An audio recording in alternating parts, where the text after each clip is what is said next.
As the dust settles on a bitterly disappointing Spanish Grand Prix weekend for the Ferrari team, which ended up 4th and 5th, while Mercedes claimed a 5th consecutive 1-2 to stretch their Constructors' Championship lead to not far off 100 points, and Lewis Hamilton's Drivers' Championship lead over the lead Ferrari, Sebastian Vettel, to almost 50 points, the question now is there a way back for Ferrari in this World Championship fight?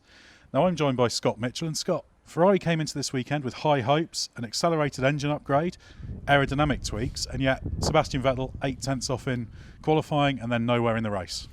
Yeah, the continuation of not only the struggles that Ferrari have had to sort of get the most out of their package, but worryingly for Ferrari and anyone hoping that they were about to use Barcelona as a turning point in this title battle, they fell further away, and that's really concerning. Normally when you bring an engine upgrade, that's the biggest single performance gain that you can make, and it just didn't translate into anything meaningful. The weird thing is that when we were in the paddock on Sunday night, Mattia Binotto, Ferrari team principal, told us that everything worked.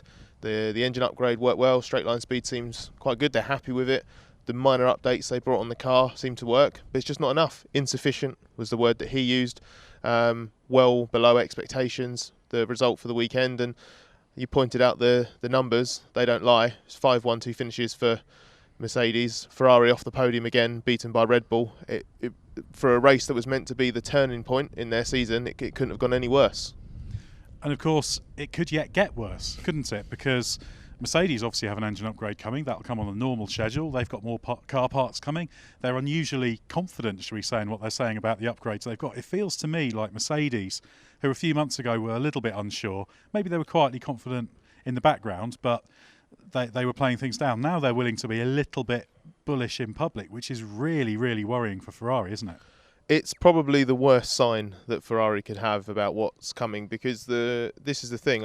I think when anyone judges the work that Ferrari has done, or maybe Honda as well, trying to catch up on the engine side to Mercedes or Ferrari, people tend to forget that the goalposts move in F1. The Mercedes hasn't won 5 consecutive world title doubles by standing still. They're excellent at constant upgrades, constant development, identifying weaknesses and solving them. What's really, really scary for Ferrari is that they seem to have hit an almighty new peak this season. And yeah, the talk is that they've got stuff in the pipeline on the car. They're still the only manufacturer now that hasn't introduced an engine upgrade so far this season. That's going to come around Canada. So it's really, really worrying for Ferrari, because it's not that they've fallen behind and they're okay, everything's sorted now, they're catching up. They still don't know what the problem is. They haven't quite worked out obviously how to address it, because they don't know what the problem is, and their rivals only going to get stronger.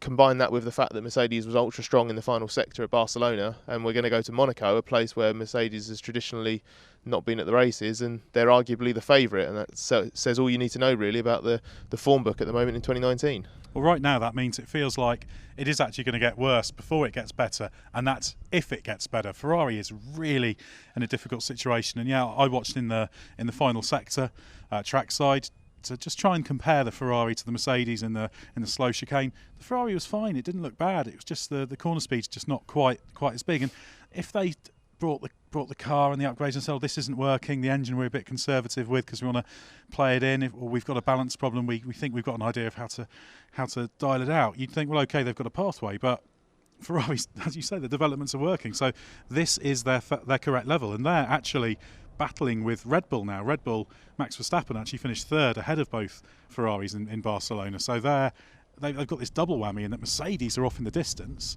and Red Bull's actually there stopping them being best of the rest consistently. Yeah, and the worrying thing, again, it's not just, you're right, it's not just looking ahead at Mercedes and thinking, wow, that's a massive gap, how do we catch that up? Red Bull has made consistent progress since the start of the season. It's the second race that they've defeated Ferrari on merit after Australia. So I think Ferrari looking over their shoulder, looking forward, it's not great whichever direction they're facing. And the one small silver lining I would say is that Binotto seems very, very confident that once they find what the problem is, they'll be able to address it quite quickly. He believes that the resource and the intelligence that they've got at Maranello and for example, being able to bring that engine upgrade forward by 2 races or a month in real terms, that's impressive, but obviously it just hasn't quite elevated them to where they want to be in terms of the pecking order. But Binotto's confidence is, look, we've got this infrastructure, we've got this setup, we know how to develop a car, but we need to understand and identify that problem first. But yeah, that's the silver lining, that as soon as Ferrari work out what the problem is, they'll be able to sort it quite quickly. And what a test it is for Matteo Binotto's leadership. We were talking a few months ago about how well it had started, the kind of new broom in terms of removing the negatives of the previous regime. Matteo Binotto, a logical thinker, a sensible guy, very successful as technical director, and we thought they were going to come into the season in great shape. Now they're playing catch-up, and so it will be a test of his ability to hold firm, to resist the pressure from above as well, because obviously there'll be the problem of the board, and those above him will say, well, why aren't things going well? And obviously his job is to make sure the team can just get on with it, because you can only do what you can do. So they just need to keep putting one step in front of the other, improve the car, move along that development curve as quickly as they can, but you can't go faster than you can in terms of doing that. Otherwise you just overreach and go backwards. Yeah, the key is going to be to be patient, because with Binotto being in this sort of dual role that he's in, he's team principal, he's also still he's the head of the technical side as well. They haven't directly replaced him, so there needed to be time to see how that structure worked, and they've obviously made a misjudgment on the car side, whether it's the original performance, the development plan, because they've had to reshuffle the program, they've had to intensify it, shortcut areas, bring those upgrades forward to try and catch up. So there's already been an early misjudgment there, but you can't get a few months into this new structure and not really have sort of clear lines of responsibility, because they don't really, Ferrari. That's if they did, then you wouldn't have a team principal who's also still the technical director, or because he was chief technical officer before. You would have, Toto Wolff isn't the technical director at Mercedes, is he? So that's probably good news for Mercedes. I think Toto himself would admit that. Yeah. I think he's a much better team boss than technical director. Exactly, but you give everybody the time and resources and everything that you need to do the job to the best of your ability, and I think Binotto might well prove to be an absolutely excellent team principal, but can he do that while juggling everything? And when Ferrari's playing catch up as well, that's where you really need a dedicated technical head, I think. So maybe Ferrari over time, now that they've learned that, now that they've seen it in action, and maybe it's not quite working, they'll make some adjustments, but they have to give it time. They have to be patient. Binotto's reign at Ferrari was always going to be judged by how they responded in the bad moments, and they are in a bad moment at the moment. So it's all eyes on Ferrari, and for their sake, for the sake of the title battle, hopefully they turn it around quickly. When talking about title battle, realistically, I find it hard to imagine them getting back into contention, because even if they do get that performance improvement, they'll be playing catch-up, which is always incredibly difficult, and Mercedes seem to be on such a run now.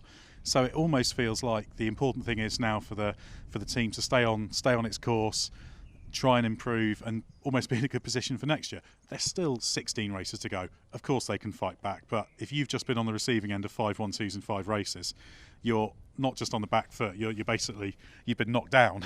You've got to get back up again and first at least get close before you can even think about attacking. So I'm not going to say the championship's gone at this stage, but it's certainly a very long reach away, shall we say. Yeah, it's the first time since sort of 2016, isn't it, that we've probably go into Monaco thinking, well, is there going to be a Mercedes winner this season? In the last 2 years we've been spoilt compared to this year with how well Ferrari have started and Red Bull in the mix. But I think the fact that we're going to go to Monaco and we're probably going to consider Mercedes the favourite there, this win streak of theirs, it just feels like it's going to continue, and I'm sure the viewers are going to have something to say about whether Mercedes can win all 21 races this year. They surely can't do that. Something will always get in the way. But it's funny, isn't it? Because Lewis was asked that question last night, and when the question was asked, I thought, well, of course he won't. But then you think, well, actually, it's not totally impossible. It's vanishingly unlikely, because something will always go wrong. And see, Monaco could be a pitfall with all the walls around there. You never know what can go wrong. but yeah, that's the kind of whitewash we're looking at now. Yeah, when you've had 5 1-2 finishes at the start of the season, and I think Christian Horner, Red Bull team boss, said this after the Sunday's race. you don't do that by accident. 5 very different circuits at the start of the season, and yeah, Monaco is going to be a completely different test. Maybe they'll fall foul of some of the old bits of tripping up in Monte Carlo, but the way they are at the moment, the race team's absolutely tip top. Both drivers seem to be firing on all cylinders. There doesn't seem to be a mistake to be found in the Mercedes camp, and that's why, on top of all of their own worries, Ferrari's probably running more scared than ever. Well, while we have to give Mercedes a lot of credit for their phenomenal achievement, this has been a sensational team in recent years, and it only seems to be getting better in the face of what we thought was more stiff opposition. The disappointing thing is for those of us following it and fans is there isn't really a championship battle between different cars. Even Lewis Hamilton yesterday was saying that's disappointing. He says he prefers it when rather than just 2 Mercedes at the front, there's a Mercedes and a Ferrari and a Red Bull all mixing it up. So he's only really got Valtteri Bottas to play with right now. But as it stands, it's hard to see a way back into this fight for Ferrari. There's still time to turn things around, but the way it's looking, I think things are going to get worse before they get better for Ferrari.